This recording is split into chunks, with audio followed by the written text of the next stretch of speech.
하나님께서 오늘 우리에게 주시는 말씀은 창세기 25장 19절에서 34절까지의 말씀입니다. 여러분 주보 안쪽에도 있고요. 그리고 앞에 화면에도 보여드릴 예정입니다. 제가 한 절, 여러분이 한 절 이렇게 교독함으로 하나님 말씀 함께 봉독하시겠습니다. 제가 먼저 읽습니다. 아브라함의 아들 이삭의 족보는 이러하니라. 아브라함이 이삭을 낳았고 를 삼았으니 리브가는 밧단 아람의 아람 족속 중 부두엘의 딸이요 아람 족속 중 라반의 누이였더라. 이삭이 그의 아내가 임신하지 못함으로 그를 위하여 여호와께 간구하매 여호와께서 그의 간구를 들으셨으므로 그의 아내 리브가가 임신하였더니 그 아들들이 그의 태 속에서 서로 싸우는지라. 그가 이르되 이럴 경우에는 내가 어찌할꼬 하고 가서 여호와께 묻자온대. 여호와께서 그에게 이르시되 두 국민이 내 태중에 있구나. 두 민족이 내 복중에서부터 나뉘리라. 이 족속이 저 족속보다 강하겠고 큰 자가 어린 자를 섬기리라 하셨더라.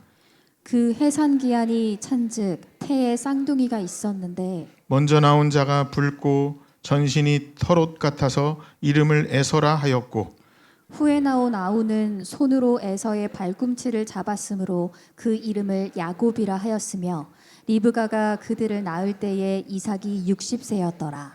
그 아이들이 장성함에 에서는 익숙한 사냥꾼이었으므로 들 사람이 되고 야곱은 조용한 사람이었으므로 장막에 거주하니 이삭은 에서가 사냥한 고기를 좋아하므로 그를 사랑하고 리브가는 야곱을 사양하더라. 야곱이 죽을 쑤었더니 에서가 들에서 돌아와 심히 피곤하여 야곱에게 이르되 내가 피곤하니 그 붉은 것을 내가 먹게 하라 한지라. 그러므로 에서의 별명은 에돔이더라. 야곱이 이르되 형의 장자의 명분을 오늘 내게 팔라. 에서가 이르되 내가 죽게 되었으니 이 장자의 명분이 내게 무엇이 유익하리요. 야곱이 이르되 오늘 내게 맹세하라. 에서가 맹세하고 장자의 명분을 야곱에게 판지라. 야곱이 떡과 팥죽을 에서에게 주매 에서가 먹으며 마시고 일어나 갔으니 에서가 장자의 명분을 가볍게 여김이었더라. 아멘. 아멘. 하나님의 말씀입니다. 할렐루야. 네, 지난 주일은 전교인 수련회 주일로 이곳이 아닌 평창에서 예배를 드렸는데 다시 장소가 옮겨져서 원래로 돌아왔음에도 한 분도 빠짐없이 이렇게 와서 예배를 드리게 된 것을 하나님께 감사드립니다. 혹시 안 오신 분 손 들어 보시겠어요? 네, 아무도 안 계시는군요. 다 오신 것 같습니다. 저는 오늘 본문 말씀을 가지고 하나님 나라의 명분을 위하여, 하나님 나라의 명분을 위하여라는 제목으로 말씀의 은혜를 나누겠습니다. 사람이 무엇에 가치를 두고 사느냐라고 하는 그 태도는 삶의 결과를 만들어냅니다. 사실 오늘 2026년 5월 31일이라고 하는 오늘은 과거의 태도가 만든 것이에요. 내가 어떻게 살았느냐에 따라 오늘이 온 것이죠. 이 말은 다른 말로 하면 오늘 우리가 어떤 삶의 태도를 가지고 살아가느냐에 따라 우리의 미래가 결정된다는 말입니다. 대부분 다 아는 이야기죠. 그래서 사람들은 불확실한 미래를 향해서 열심히 노력하고 아끼고 고통을 참아내고 하는 것입니다. 오늘 성경에 대단히 유명한 두 사람이 나옵니다. 에서와 야곱입니다. 이들은 둘이 같은 날 태어났어요. 부모님이 같아요. 아니 그 태가 같습니다. 쌍둥이였으니까요. 자라온 환경도 똑같았어요. 그런데 왜 이렇게 인생의 끝이 달라졌을까요? 그것은 바로 그들이 지향했던, 아무리 환경이 같고 부모가 같고 똑같은 교육을 받았지만 바라보는 지향점이, 무엇을 바라보며 어디를 향해 갈 건가는 자신의 삶의 철학이 달랐기 때문입니다. 능력의 차이가 아닌 그들의 환경과 삶은 똑같았어도 태도의 문제였다는 거죠. 그래서 오늘 저는 그 너무 유명한 오늘 본문을 통해서 오늘을 사는 우리들이 도대체 미래를 향해 나아갈 때 어디다가 인생의 가치와 철학을 두고 살아야 하는가 라는 얘기를 함께 드리며 은혜를 나누고자 합니다. 첫 번째로는 언약 안에 머물러 있어야 합니다. 언약 안에 있어야 한다. 우리 한번 따라합시다. 언약 안에 있어야 한다. 오늘 본문은 아니지만 창세기 25장 1절에 보면 아브라함의 후처 이야기가 나와야 돼요. 그러면 아브라함의 아내하면 사라. 요거는 잘 알지만 아브라함에게 후처가 있다는 것 알고 계셨어요? 두 집 살림을 사귄 건 아니고요. 몰래. 사라가 죽은 다음에 127세에 죽었잖아요. 그 이후에 아브라함이 또 장가를 갔어요. 그 나이에 또 뭘 또 가셔가지고 이렇게 집안을 복잡하게 했는지 뭐. 사라는 아브라함보다 10살이나 어렸는데요. 연하였는데 사라가 왜 이렇게 일찍 돌아가셨을까요? 성경에 그 이유가 나오진 않는데 우스갯소리로 어떤 분이 그러시더라고요. 부부싸움 해가지고 맨날 사라가 이겨가지고 먼저 죽었다고. 성경 보면 사라가 막 아브라함 막 이 여자 도대체 뭐냐. 언제는 같이 자라고 그랬다가 또 애 나가지고 또 괴롭힘을 당하니까 쫓아내라고 했다가. 아브라함은 항상 보면 아내 말을 들어주고 져주고. 제가 제 아내랑 산지 벌써 35년 이렇게 넘고 36주년을 향해 가는데 여러분 저랑 혹시 제 아내를 알고 계시나요? 누군지? 예, 누가 이길 것 같아요? 제가요? 먼저 죽으라는 얘기인가요? 누군가는 먼저 죽겠지만 요즘 제가 굉장히 져주려고 노력해요.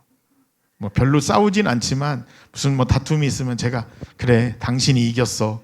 그럼 더 기분 나빠요. 이 설교를 듣더니 제가 새벽기도 때 한번 얘기하고 꼭 그런 건 아니겠지만 어쨌든 왜 이렇게 사라는 연하였는데도 불구하고 일찍 돌아가셨고요. 그런데 아브라함이 후처를 맞았다. 25장 1절 아브라함이 후처를 맞이하였으니 그의 이름은 그두라였다. 그두라 뜻이 향기입니다. 향기. 향기 나는 여자. 예쁘고 젊고 향기 나는 여자랑 제2의 인생을 사는 아브라함 어떻게 됐을까요? 아들을 6명이나 낳았어요. 아니 이삭 하나 낳으려고 그렇게 고생하고 살아는 고생하고 영적인 싸움 나름대로 막 그 하갈하고 그러다 그 여자는 일찍 죽고 젊고 예쁘고 그런 여자 아브라함 너무하신 것 같죠? 뭘 드셨는지 회춘하셨나 그래. 아들을 6명이나 낳았다. 2절 그가 시므란과 욕단과 무단과 미디안과 이스박과 수아를 낳았다. 이게 다 아들들 이름이에요. 여기 우리가 잘 아는 유명한 이름 있죠. 미디안 족속. 미디안 족속이 아브라함하고 그두라 사이에서 태어난 아들의 후손들이었더라.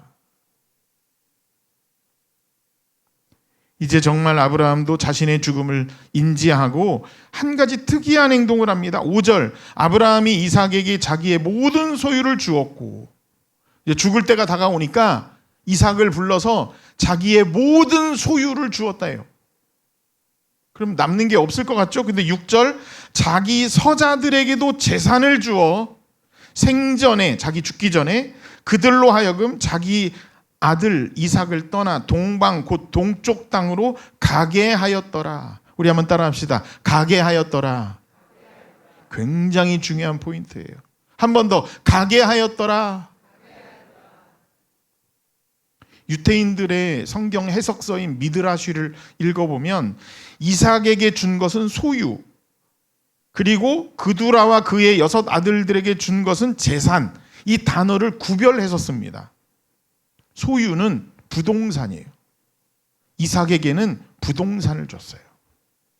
그리고 그두라와 그의 6 아들들에게는 동산을 줬어요. 돈, 소나양과 염소, 금은 보화 이런 거는 그두라와 그의 아들들에게 다 주고 부동산은 한 평도 안 줬어요. 그래야 가죠. 맨손으로는 못 떠나니까 한몫 든든히 챙겨주고 가라. 가게 하였더라. 왜 그랬을까요? 혹시 아브라함 죽은 다음에 이삭에게는 이삭과 리브가밖에 없는데 이쪽에게는 그두라와 그의 6 아들들이 있어. 자기 죽은 다음에 장례식 끝나고 둘이 대판 싸우며 재산 네 거다 내 거다 할까봐 단지 이 재산 싸움 때문에만 그랬을까요? 물론 그런 이유도 있어 보이기도 해요. 그러나 더 중요한 사실은 뭘까요? 하나님께서 아브라함에게 주셨던 그 언약을 이삭에게 주시겠다고 말씀하셨기 때문이에요. 다른 말로 말하면 이삭은 언약 안에 있었던 아들이고 그두라가 아무리 예쁘고 6 아들들을 낳았어도 그두라와 그 6 아들들은 언약 밖에 있는 백성이었기 때문에 가게 하였더라. 이삭은 단순하게 아버지의 유산 상속자가 아니라 언약의 상속자였기 때문입니다.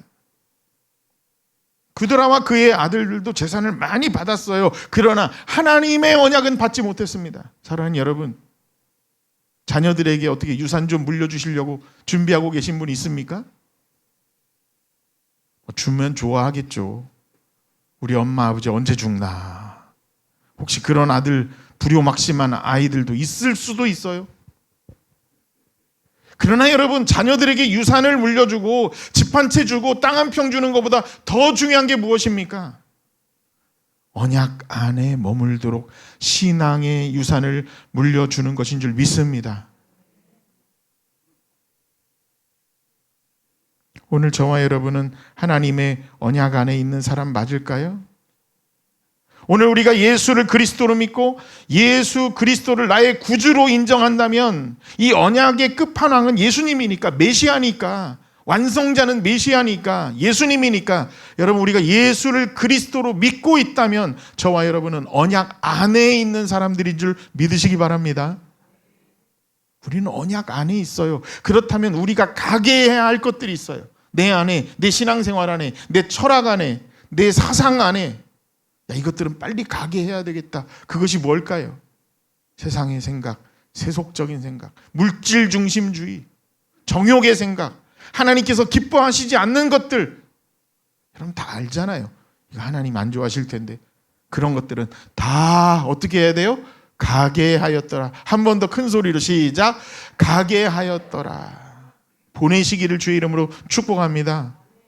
함께 머물 수가 없어요. 그래서 이 언약 안에, 그리스도 안에 있는 자들에게는 하나님의 은혜와 축복이 있을 수밖에 없어요. 이 세상에서의 받는 복도 있지만 우리에게 더 중요한 것은 하나님 나라의 명분, 빼앗길 수 없는, 놓칠 수 없는, 이 땅뿐만 아니라 영원한 우리에게 약속과 소망이 있는 그 하나님 나라의 명분을 위해서 내 속에 있는 것 중에 가게 할 것들은 무엇인가? 그래서 나는 벗어나지 않고 언약 안에 있어야 되겠다는 결단이 오늘 이 아침에 있게 되길 주님의 이름으로 축원합니다. 두 번째로는 우리는 포기하지 말고 기도해야 합니다. 한 번 더 따라합시다. 포기하지 말고 기도하자. 그래서 이제 그두라와 그의 6 아들들은 갔어요. 돈 들고 잘 있어라, 잘 살아라. 그리고 가버리고 아브라함도 돌아가시고, 이삭은 되게 외롭죠. 아버지 돌아가셨죠. 이스마엘 형님네도 나갔죠. 새엄마와 그의 자식들도 다 떠났죠. 동방으로. 이삭과 리브가만 그 넓은 땅에 사는 거예요. 소나 양과 염소도 별로 없어요. 다 줘버려가지고 뭐 땅만 있으면 뭐하나 거기서. 뭐 둘이서 먹고 사는데 뭐 논밭이 얼마나 필요하겠어요. 저 뒷마당에다가 조금 상추나 심고 배추나 심고 파 하나 뽑아 먹으면 되지 뭐. 아버지는 나한테 주려면 돈이나 많이 주지 세상 이 쓸데없는 땅이나 줘가지고 뭐하나. 자식이 없네. 자식이 40살에 결혼했는데 59세까지 자식이 안 생기는 거예요. 이 집안은 또 이렇게 아버지 때부터 이렇게 자식이 안 생기나 그래요. 참 답답했을 거예요. 분명히 아버지 아브라함을 통해서 그리고 나를 통해서 저 하늘의 별과 같이 저 바다의 모래들처럼 큰 자손을 주신다고 했는데 이게 언제 우리는 해놨는 거야. 형님 이스마엘은 12두령을 이루었다고 성경에 나오고 새엄마 자식들은 6명이나 돼가지고 한몫 챙겨서 동방으로 떠났는데 우리는 먹을 것도 없고 땅밖에 없고 누가 땅 사겠다고 오는 사람도 없고 땅값은 안 오르고 왜 내가 사면 땅값이 떨어지는 거야? 혹시 그런 분 계세요? 내가 사기만 하면 떨어진대. 다 오른다는데. 그런 심정. 그때 이삭이 뭘 했느냐? 21절 오늘 아까 읽으신 말씀 잘 보셔야 돼요. 이삭이 그의 아내가 임신하지 못하였으므로 그를 위하여 여호와께 간구하매 여호와께서 그의 간구를 들으셨으므로 리브가가 임신했대요. 자, 임신을 못하는 건 자기 아내예요, 리브가. 근데 기도는 누가 했다고요? 남편이. 남편들이요, 아내를 위해서 기도 많이 하셔야 됩니다. 아멘을 한 번도 안 하시네. 남편들이요, 아내를 위해서 기도 많이 하시기 바랍니다. 이럴 때 한번 해봐요. 말로라도 점수 따는 거지. 우리 청년들이요, 어떤 남자를 만날 것인가? 나를 위해서 기도해 줄 수 있는 남자 만나면 끝나는 줄 믿습니다. 아유, 아멘이 막 나온다. 보세요. 이삭 참 멋있지 않아요? 자기 아내가 임신하지 못하고 마음 상해하는 걸 보고 하나님, 우리 아내 아이 가지게 해주세요. 제가 오늘 설교 준비하면서 어제 제 아내는 일찍 누웠더라고요. 이제 설교 좀 딱 타이핑 치다가 어깨가 아파가지고 제 아내 이렇게 누워있는 침대에 가가지고 이제 얼굴을 탁 만져보고 당신은 복 받은 여잔 줄 알아. 제가 중학교 때부터 기도한 여자거든요. 아니, 만나기는 대학교 때 만났어요. 근데 저는 중학교 때부터 이렇게 기도했어요. 하나님, 이런 여자를 주십시오. 이렇게 기도 안 하고 하나님, 제 짝이 될 여자가 어딘가 있겠죠? 설마 아직 태어나지 않은 건 아니겠죠? 제가 중학교 2학년 때인가 그랬는데 그때 이제 그런 기도를 하고 싶더라고요. 어딘가 살고 있을 텐데 오늘도 그 여자를 지켜 주옵소서. 이상한 놈이 찝쩍거리지 않게 하시고 언젠가 만났을 때 제가 한눈에 알아보게 하여 주옵소서. 그래가지고 이제 대학교 가가지고 저도 뭐 미팅도 하고, 뭐 안 했다면 거짓말이고요. 장로회 신학대학을 다녔지만 뭐 장로회 신학대학은 워낙 작고 또 학교에서는 또 소문나고 하니까 다른 뭐 여대 뭐 이런 데서 미팅 몇 번 해봤어요, 저도. 만났을 때 이제 제가 보는 게 뭐냐, 이 여자가 내 기도받고 자란 여잔가, 아니면 길게 갈 것도 없다. 그래서 제가 딱 이 여자구나. 그래서 제가 제 아내한테 당신이 행복한 줄 알아. 내 기도받고 자라고. 아침마다 내가 새벽마다 제 아내, 교인들을 위해서도 기도하지만 제 아내를 위해서 기도 안 하겠어요? 하죠. 당연히 하죠. 그랬더니 눈을 안 뜨고 가만히 이렇게.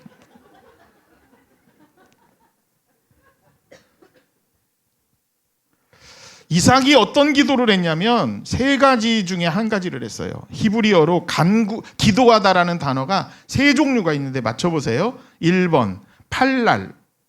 팔랄은 어떤 기도냐면 그냥 일반적 기도예요. 기도했다. 2번 자아크. 부르짖는 기도. 쥐야. 이게 자아크라는 기도고요. 3번 아타르. 끈질긴 기도. 자, 이삭이 하나님 앞에 아내가 임신하기를 위해서 간구했다. 1번, 2번, 3번 중에 뭐겠어요? 야, 대단하시. 새벽 기도 때 한번 얘기했더니 다 아시는 건가? 네. 느낌이 팍 오죠? 어떻게 기도했다고요? 하나님, 우리 아내가 19년째 임신을 못하는데 하나 주세요. 이렇게 기도한 게 아니라는 거예요. 하고 또 하고 또 하고 언제까지? 응답 받을 때까지. 저와 여러분이 언약 안에 있는 백성들이라면, 그리고 하나님 나라의 명분, 그 언약을 이어가기 위한 기도라면 붙들고 끝까지 응답이 올 때까지 기도하시기를 주의 이름으로 축복합니다. 하나님 반드시 이루어 주실 거예요. 그래서 낳은 아이가 바로 에서와 야곱이에요. 얼마나 귀한 아들들인지요. 저와 여러분의 믿음의 가정 가운데 우리 교회 안에 있는 우리 다음 세대들, 정말 20년 동안 하나님께서 이 푸른 나무라고 하는 언약의 울타리에서 지켜주신 아이들이에요.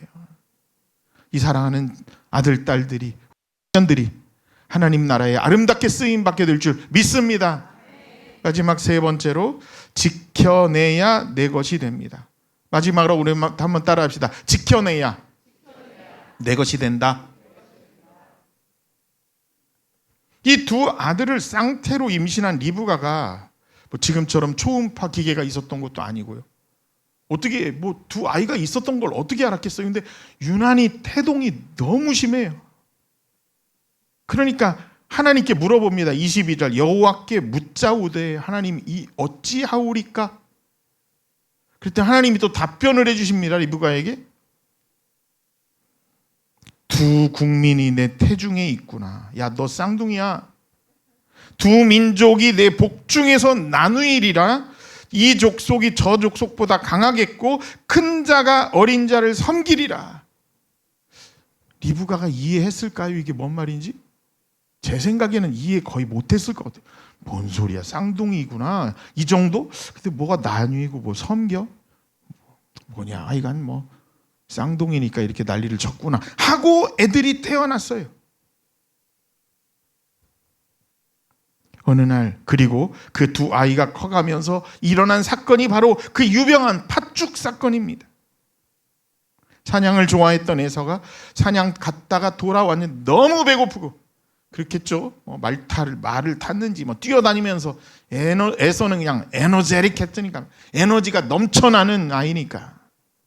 또 아버지가 또 이삭이 너무 또 큰아들 에서의 사냥감의 그 고기를 좋아하는 거예요. 맨날 양고기, 소고기 뭐 이런 것만 먹다가 꿩고기 막 이런 거 잡아오니까, 토끼고기, 냄새도 다르고 향도 다르고 질감도 다르니까 그 에서를 사랑했다. 야곱은 집에서 조용한 내성적으로 어머니 빨래 도와주고 또 밥하는 데 도와주고 장작해주고 집안일 해주니까 리브가가 좋아했다. 팥죽을 끓이고 있었던 야곱에게 형 에서가, 야, 그 팥죽 좀 먹자. 안 돼, 형. 아유, 내가 진짜 발뒤꿈치 잡고 태어나가지고 0.1초밖에 태어 안 나지만 그래도 형이라고 불러주는 거야. 안 돼, 안 돼. 내가 먹을 거야. 야, 그러지 말고 치사하게 먹는 것 같고 한 그릇 좀 먹자야. 나 지금 배고파 죽겠다. 안 돼. 돼, 안 돼. 조건이 있어. 장자의 명분을 나에게 팔아. 그래? 장자? 야, 내가 너한테 무슨 솔직히 같이 태어났지만 너한테 형 소리 들어 뭐 하겠냐? 너 가져라. 그럼 형 그러지 말고 맹세.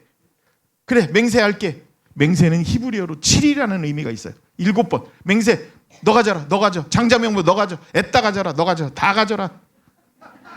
7번. 자. 도장 꽝. 복사. 야곱은 왜 이렇게 장자의 명분에 집착했을까요?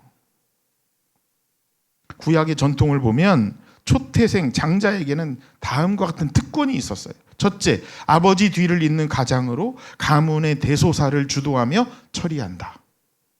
사실 좀 귀찮은 일인데, 그죠? 그래도 리더십이에요. 둘째, 다른 형제에게 할당되는 유산의 2배를 받는다. 아하, 이 녀석이 재산 2배 받으려고? 셋째, 언약의 관계에서 영적 축복의 후계자가 된다. 혹시 이거였을까요? 이걸 정말 알고 있었을까요? 야곱이? 엄마한테 들었을까요? 너 동생이지? 네가 더 크게 될 거야. 언제 엄마? 그런 일이 어떻게 일어나? 기회가 올 거야. 리브가가 그렇게 알려줬는지 안 알려줬는지 모르지만, 그러면 이런 장자의 명분을 상실하게 되는 경우도 있을까요? 아니, 태어나긴 장자로 태어났는데 장자와 차자가 뒤바뀌는 경우도 있습니까? 있죠. 지금처럼 본인의 의사로 맹세를 통해 직접 장자의 명분을 양도받는 방법, 딱 지금 케이스잖아요. 본인의 의지로. 그래, 네가 가져라. 그럼 맹세해. 맹세할게. 이렇게 하면 장자의 권한이, 명분이 양도받는 거예요. 두 번째로, 서자가 장자였을 경우 합법적인 아내가 그 후 아들을 낳아 장자의 명분을 요구할 때, 이삭이 딱 그랬죠. 아버지 이삭이. 예? 자기가 그랬잖아요. 아버지 아브라함이 원래 하갈하고 먼저 결혼했는데 하갈에서 낳은 이스마엘이 장자였지만 사라가 뒤늦게 아들을 딱 낳고 얘가 장자요 하니까 이스마엘을 내보내버리잖아요. 이런 경우. 세 번째, 아버지의 직권으로 다른 아들을 선택할 때. 태어나기는 장자가 먼저 태어났는데 아버지가 딱 보니까 아니야, 너 장자 하지 마. 얘가 장자해. 그런 경우가 있어요? 있어요, 없어요? 어디에 나와요? 창세기 49장. 요셉의 두 아들 므낫세와 에브라임을 야곱이 축복을 하는데 손을 엇갈려서 축복을 하니까 아버지 얘가 장자인데 손 바뀌었어요. 이랬더니 나도 안다. 에브라임이 차자지만 에브라임이 장자의 몫을 하게 될 거야. 다 나오는 얘기입니다. 네 번째, 중죄로 인한 징벌로 장자의 명분을 박탈당할 때. 누구 얘기입니까? 12아들 중에 루벤. 야곱의 첫째 부인이었던 레아로부터 처음 나온 아들 루벤이, 참 말하기 더러운 일이지만 아버지의 아내인 레아와 동침했다. 그런 아주 흉악한 사건이 성경에 한 줄로 짧게 기록하고 있는데 아버지가 그 사건을 알고 있었지만 마음에 요시하고 딱 두고 있다가, 요시는 일본 말인데 죄송합니다. 하고 두고 있다가 나중에 죽기 전에 루벤 데려다 놓고 얘들아 다 모여라, 내 축복해 줄게. 그래 루벤 머리에다 손을 딱 얹고 아버지 야곱, 내 이놈, 이 더러운 놈아, 너는 아비의 침상을 더럽혔도다. 그러면서 막 축복이 아닌 저주를 해버려요. 그러면서 요셉의 그 두 아들 에브라임과 므낫세, 너희들 일로 학렬을 높여. 12아들의 학렬로 그 밑에 학렬을 확 올려버리면서 학렬을 쭉 늘려가지고 아브라함, 이삭, 야곱 다음에 루벤이 아니라 요셉을 그 자리에 확 앉혀버리죠. 여러분, 무섭고도 놀라운 하나님의 심판이었어요. 결국 어쨌든 이 언약 안에 들어온 에서와 야곱인데 오늘 이 명분, 장자의 이 귀한 명분을 팔아버린 거예요. 같은 가정, 같은 어머니, 같은 환경에서 자랐지만 무엇을 바라보느냐에 따라, 야 별거 아니야, 뭐 언약 같은 소리 하고 있네, 오늘 당장 배부르고 오늘 내 손에 떡 하나 더 들어오고 내 통장에 돈 100만 원 들어오는 게 중요하지, 뭐 믿음이고 신앙이고 다 필요 없다, 약간 이런 분위기이지 않습니까? 히브리서 12장 16절은 이 사건을 단순한 팥죽 한 그릇 사건으로 보지 않아요. 이렇게 말씀합니다. 음행하는 자와 혹 한 그릇 음식을 위하여 장자의 명분을 판 에서와 같이 망령된 자가 없도록 할피라. 오늘 이 에서의 행동이 망령된 행동이래요. 헬라어로 베베로스. 망령된 행동, 베베로스의 뜻이 뭡니까? 거룩함의 가치를 모르는 영적 둔감함. 사랑하는 여러분, 오늘 거룩한 주일을 맞아 오늘 이 자리에 나와 하나님 앞에 예배드리는 이 시간이야말로, 이 지금 이 순간이야말로 이 세상에 있는 어떠한 금보다도 가장 가치 있는 줄 믿습니다. 여러분 대단하신 분들이에요. 주차하느라고 요즘 많이 힘드시죠? 네, 또 5,000원 내고 내가 이렇게 하면서까지 예배를 드리고 교회를 다녀야 되나? 여러분, 그러나 하나님 앞에 드리는 이 예배가 너무나 귀하기 때문에 내가 가지고 있는 어떤 대가를 드리고서라도 예배만큼은 빠질 수 없다라고 하는 이 생각하는 가치, 너무나 귀한 것이고요. 반대는 망령된 거예요. 세상의 가치를 더 귀하게 여기는 행동들, 거룩한 것을 값싸게 여기는 행동, 생각, 이게 바로 히브리서가 에서의 행동을 보고 말한 망령된 자였어요.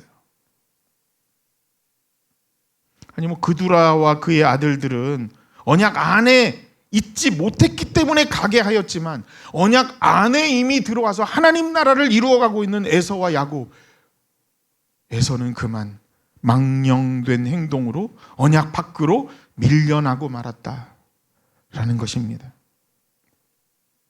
말씀을 마칩니다. 저는 고향이 청주입니다. 28년 만에 한국에 귀국을 해서 지금 청주 몇 번 이제 가보고 있는데, 어릴 때 생각해 보면 제가 살던 우리 제 아버님이 목회하셨던 청주 동산교회 바로 옆에 양관이라는 게 있었어요. 서양할 때 양자. 서양 선교사님이 지어놓은 건물이 빨간 벽돌에 3층 집 건물이 6채가 있었어요. 그게 이제 충북노회 소속으로 돼 있고 동산교회 바로 옆에 있어서 우리가 교육관처럼도 쓰고 거의 폐가와 같아가지고 나중에는 이제 문화재로 다 지정이 돼서 지금은 관리를 하고 있습니다만은, 그걸 누가 지었나 나중에 보니까 민노아 선교사님이라는 분이 지으셨더라고요. 이분은 1892년에 미국 북장로교회 선교사로 파송을 받아서 조선 땅에 입국하십니다. 선교하러 오신 거예요. 몇 년도에? 1892년. 와, 지금으로부터 한 150년, 130년 전이니까 그 당시에 조선 땅이 어떻겠습니까? 가보지도 않은 땅, 그냥 나는 그냥 이곳에 가서 선교하리라 하고 오신 거예요. 아내를 데리고. 열심히 선교하셨어요. 특별히 이분은 청주를 선교본부로 삼아가지고 청주 제1교회, 대전 제1교회, 홍성 제1교회, 안성 제1교회 등 그 청주 충청북도 일대에 40개 교회를 개척하셨대요. 근데 어느 날 두 아이가 시름시름 앓더니 그만 죽었어요. 그래서 아이를 청주 그 탑동 땅에 묻습니다. 아들을 먼저 잃은 어머니의 심정은 어떻겠어요? 남편이 선교사지 자기가 선교사인가? 왜 이 사람은 꿈을 그래 무슨 선교 같은 데 두어가지고 자식 다 잃고. 그러니 그 어머니가 가슴에 묻은 아들을 생각하면서 밤잠을 이룰 수 있었겠습니까? 어머니도 죽었어요. 그러니까 아내도 죽은 거예요. 그리고 결국은 민노아 선교사도 죽었어요. 죽으면서 마지막 유언이 내 유골은 나는 이 청주에다가 묻어달라. 그래가지고요, 그 동산교회 바로 옆에 양관, 그리고 뒤에 일신여고라고 기독교 미션 스쿨이 있는데 거기에 민노아 선교사님의 무덤이 있고, 먼저 죽은 아내의 무덤은 저쪽 가 있고, 또 두 아이들의 무덤은 그래가지고 지금 그거를 교단에서 합장을 해서 다 같이 가족묘로 만들어서 제대로 이 선교를 위해서 애쓴 선교사님을 위해서 기리자, 이제 그런 운동이 지금 일어나고 있는 것으로 압니다만, 이 민노아 선교사님이 무엇을 위해서 그랬을까요? 뭐 때문에? 훌륭하고 똑똑한 사람이, 교육받을 만큼 다 받은 사람이 왜 아무도 가보지 않은 땅, 조선 땅에 와서 복음을 전해야 되겠다고 자식 새끼 죽여가면서 아내 잃어가면서 그 일들을 했답니까? 하나님 나라의 명분을 위해서예요. 민노아 선교사님이 지은 찬송가가 있습니다. 96장이에요. 우리 일부 예배 때는 찬양했거든요. 예수님은 누구신가? 우는 자의 위로와 없는 자의 풍성이며 천한 자의 높음과 잡힌 자의 노임되고 우리 기쁨 되시네. 이런 찬송이 있어요.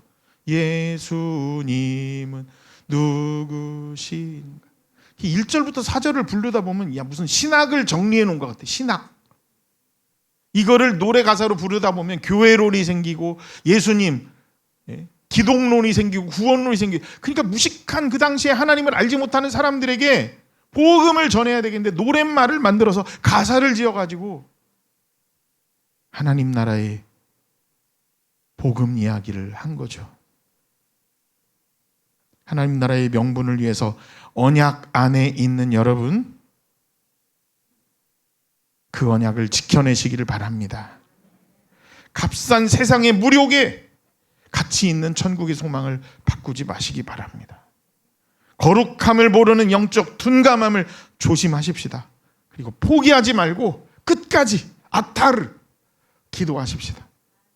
망령된 자가 되지 말고 내 안에 들어온 이 언약을 끝까지 우리 자손들에게 전해주며 지켜내시기를 주님의 이름으로 축복합니다.